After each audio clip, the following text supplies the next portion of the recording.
Alright, hello everyone. Today we're doing another redstone tutorial. In this video we're going to be going over the different input methods. So this is buttons, pressure plates, levers, things like that. And we have everything lined up for you guys as well. So we get started off with all of the buttons. We'll be pressing them all and show you the difference as well.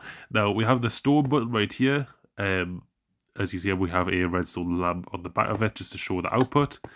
And we also have a Blackstone button as well. Now I do want to show you guys the wooden button.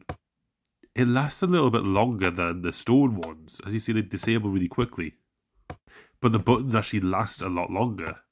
So we're going to press all these buttons just to show you guys that all of these are input methods.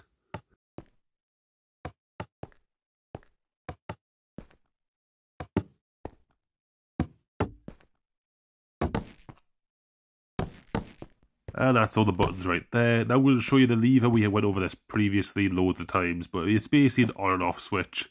You can turn it on and you can turn it off. It's really self-explanatory stuff, but we're going to get into more complex stuff down the line. So as you see right here, you can actually put the levers and the buttons on all sides of blocks. And so it will actually power the block on all of the different sides of it. And the same goes for the levers as well.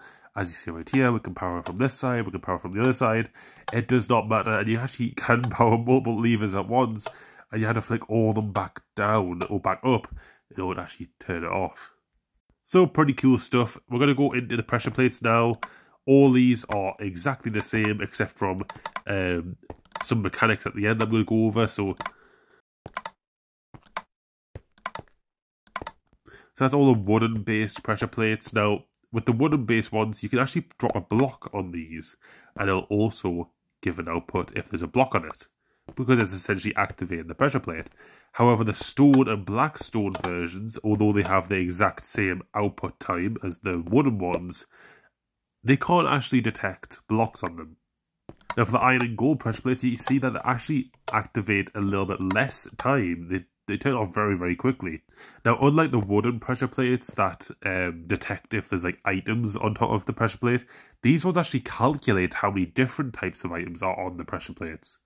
And so I've got, I think, 9 different types of blocks right here.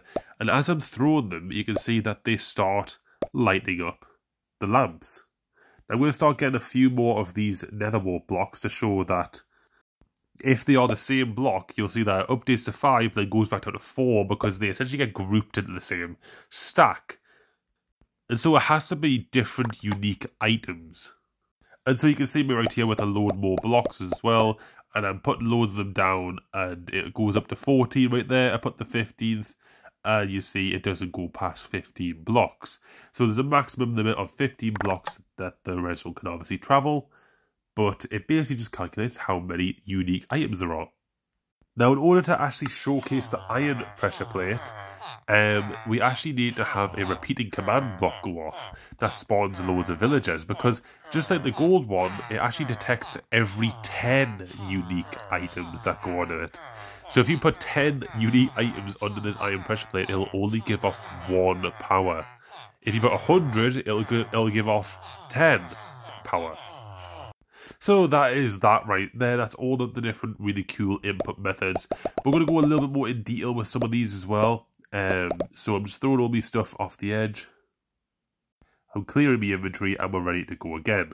So as you see by this redstone block right here and the redstone torch, these are very similar, but they are also quite different as well. The redstone block obviously powers on all edges. As you see right here, all these lamps are getting activated as well as the one on the top. But the redstone torch actually powers 2 on top. Now the reason is because it's actually activating the first redstone block, which is therefore powering the next one. The redstone block, however, does not actually activate the block on top, and so it doesn't actually go through.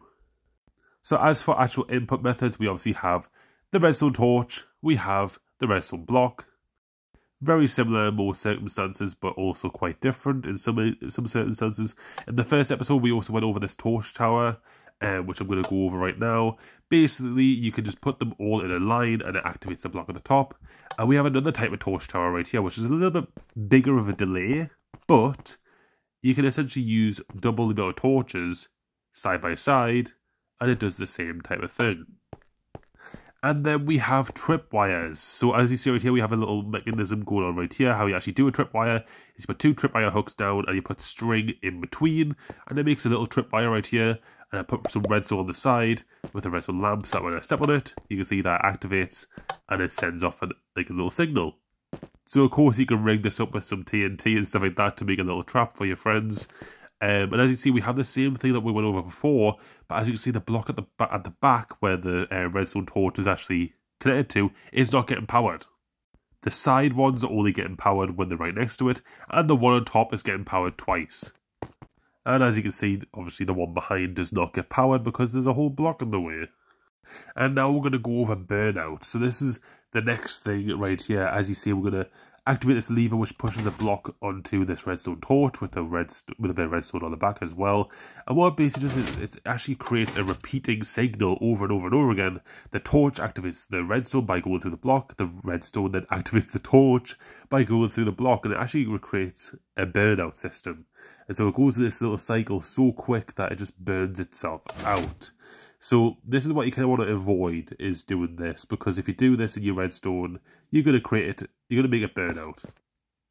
And now we're going to go over logic gates. So you might have heard this in a lot of computing type of things, but they are commonly used in redstone as well. And not all of them, but I will be going over them all right now. This is just a normal signal right here. This is an OR gate, which basically means if you flick either or of these levers, it will actually turn the power on, as you see right here. So it turns the power on right there. And this one also turns the power on as well.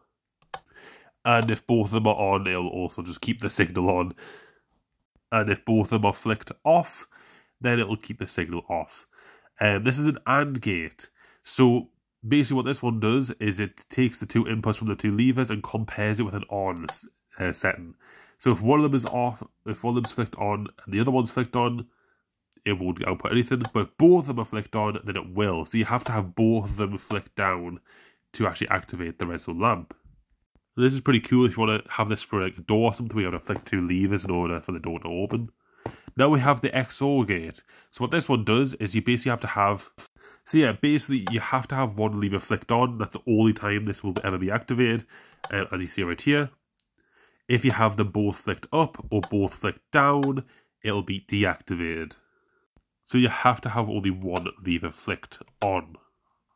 And now we're going to go over the NOT gate. So we've actually seen this before, and it's very, very simple. It's just got to do with the redstone torch at the back right here. What it basically does is it just inverts the actual signal. Because when we flick it on, you can see it turns the light off, because it actually turns the redstone torch off. Now we have a NOR gate, which is just like the OR gate, but it has a redstone torch there as well, which simply just inverts the signal. So if you have one of the torches off, it'll turn the lamp off. If you have both of them off, it'll turn the lamp off as well. But by default, it's on. Now we have a NAND gate, which is just the same as the AND gate, which basically is the invert. So if you have both these levers flicked down, only then will it turn off rather than on. And just like the XOR gate, we have the XNOR gate, which is basically the exact same, where if you only have one lever flicked down, it'll turn off rather than on. And if you have both of them flicked down, it'll turn on. If you have both of them flicked up, it'll be on as well. Now, in general, you do not need to know all of these. I would say the main ones that you probably do need to know is the OR gate, the AND gate, and the NOT gate, sorry. Which is, this one's the OR gate, this one's the AND gate, and the NOT gate is right here. These are the pretty simple ones, and the rest of them you probably don't really need to know too much. They really rarely come into play. And before I go as well, I actually missed one of these out as well. So similar to the redstone lamp, we also have an input method with the copper bulb, which was recently added as well.